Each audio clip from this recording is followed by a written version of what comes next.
जो देखन मैं चला, बुरा न मिलया कोई। जो दिल खोजो अपना, मुझसे बुरा न कोई। कबीर शब्ते हम बुरे, हम ते भल सब कोय। जिन्हें ऐसा कर बूझिया, मित्र हमारा सोय। प्यारे सज्जनों, संत महापुरुषों का हमें समझाने का यही मतलब होता है कि हम किसी भी चीज़ का घमंड न करें, अहंकार न करें। इंसान के जामे में बैठकर मन में नम्रता, दीनता और अजीजी रखनी चाहिए और उस सच्चे नाम की कमाई करनी चाहिए, क्योंकि नाम की कमाई ही हमारा साथ देगी और तभी हमारा इस देह में आने का मकसद भी पूरा हो सकेगा।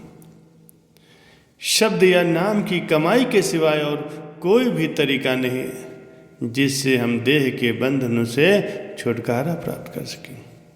इसके अलावा बाकी जितने भी साधन हैं, जैसे जप तप, पूजा पाठ, दान पुण्य वगैरह, सब का फल हमें मिलता तो ज़रूर है, लेकिन उनका फल लेने के लिए हमें फिर से इस देह के बंधनों में आना पड़ता है।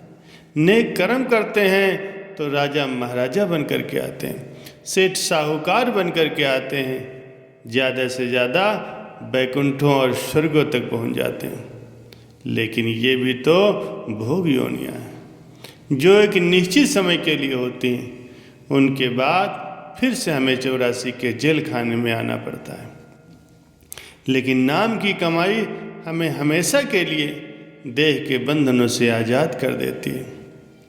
संत महापुरुष समझाते हैं कि इन सब चीज़ों का फल शब्द की कमाई के नीचे होता है, यानी हमें काल के दायरे में ही रखता है। शब्द की कमाई का फल सबसे ऊंचा होता है, वो हमें काल के दायरे से बाहर ले जाता है, क्योंकि नाम ही वो चीज़ है जो हमें मान और माया के दायरे से पार ले जा सकता है। जो हमें मन और माया के दायरे से पार ले जाती है, वो शब्द सचखंड से आता है।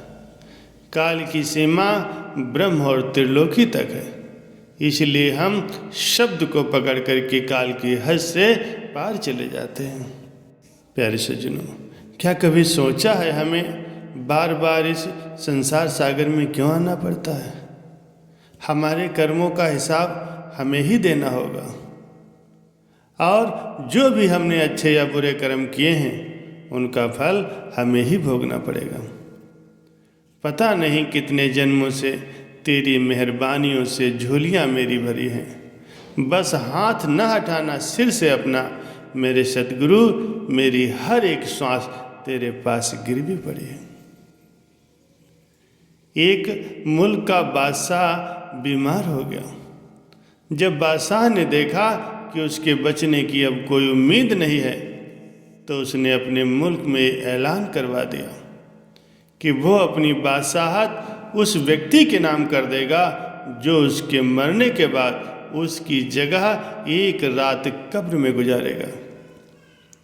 सब लोग बहुत ही खौफजदा हुए और कोई भी ये काम करने को तैयार न हुआ। इसी दौरान एक कुम्हार, जिसने सारी जिंदगी कुछ भी धन दौलत एकत्र न की थी, उसके पास सिवाय एक गधे के कुछ भी नहीं था।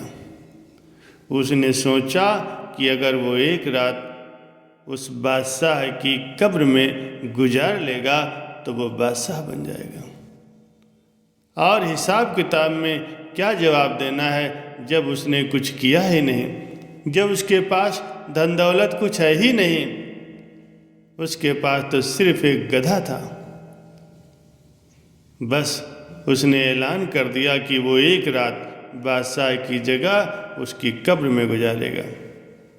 बादशाह के मरने के बाद लोगों ने बादशाह की जब कब्र तैयार की तो वादे के मुताबिक कुम्हार बड़ी खुशी खुशी जाकर उसमें लेट गया। लोगों ने उसकी कब्र को बंद कर दिया।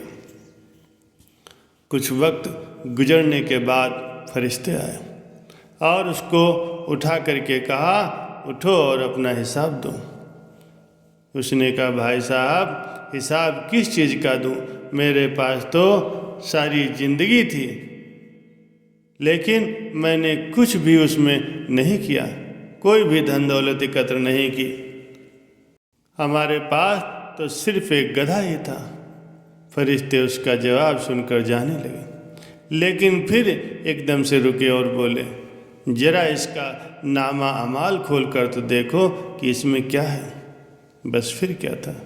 सबसे पहले उन्होंने पूछा, हाँ भाई, फला फला दिन तुमने गधे को एक वक्त भूखा रखा था।